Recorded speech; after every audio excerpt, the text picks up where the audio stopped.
O juiz federal Marcelo Bretas, em uma entrevista especial, falou sobre vários assuntos. Neste primeiro bloco, vamos conferir o que o juiz da 7ª Vara Federal Criminal do Rio de Janeiro disse com relação aos benefícios obtidos a partir do retorno de valores usados para corrupção aos cofres públicos e o uso desse dinheiro para investimentos em áreas como a saúde e a educação.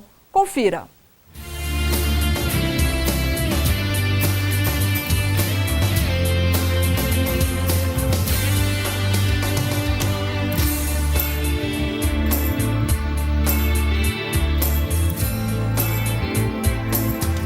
É importante que a sociedade perceba, mais do que simplesmente ficar sabendo, perceba a justiça atuando, uma atuação efetiva da justiça.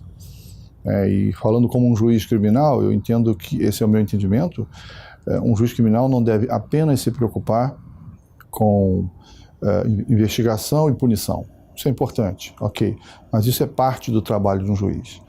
O juiz, seja ele civil ou criminal, enfim, um juiz, a magistratura, ela deve sempre que possível e ao máximo buscar a recomposição de um dano, de uma lesão.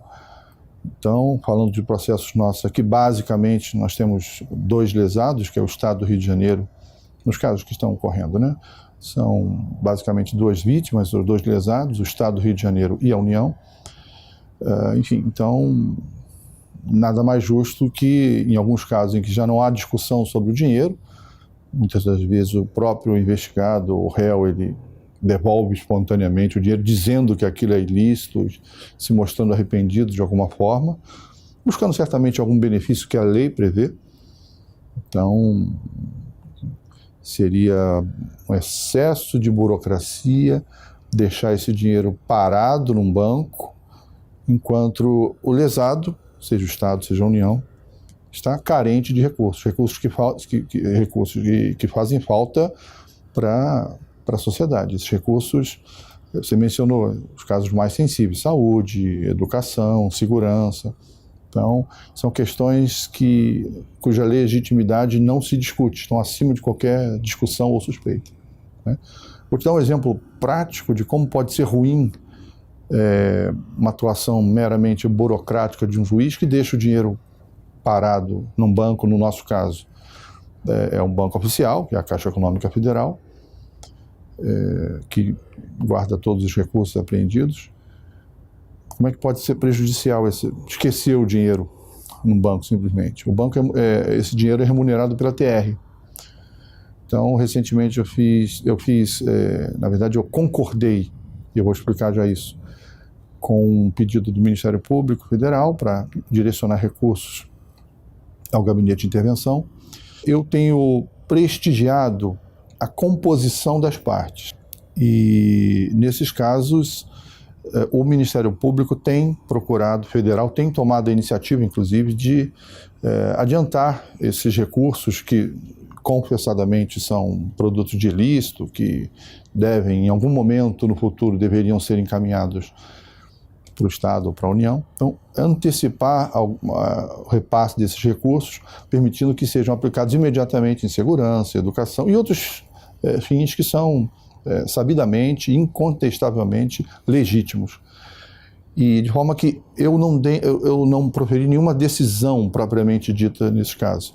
Eu simplesmente homologo aquele acordo que é feito, tem sido assim até agora, que é feito entre o Ministério Público, entre as autoridades do Estado, as autoridades federais, no caso, por exemplo, do Gabinete de Intervenção na área de segurança do Estado do Rio de Janeiro.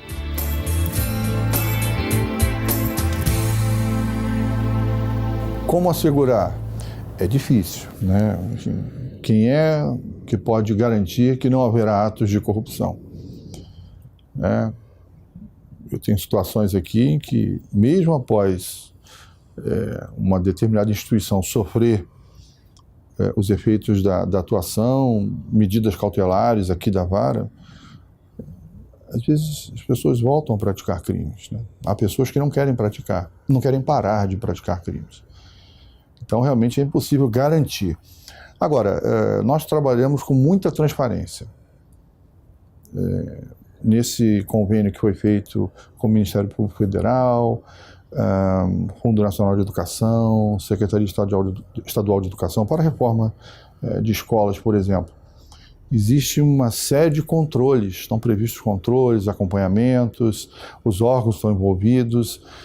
Toda essa documentação ela vai ficar num processo aqui nosso que é público, é eletrônico, todos têm acesso a essas informações. Então nós trabalhamos com controles e com transparência. E vamos ficar atentos para que não haja esse tipo de situação. Acredito que nesse convênio em especial, além do Ministério Público Federal, o Ministério Público Estadual também participa. Então, garantia de que não vai acontecer nada de errado? Eu não posso garantir. Mas eu diria que seria pouco inteligente alguém tentar fazer alguma coisa em situações assim. Mas se fizer, acho que a transparência tende a mostrar algum deslize. A gente conta com isso.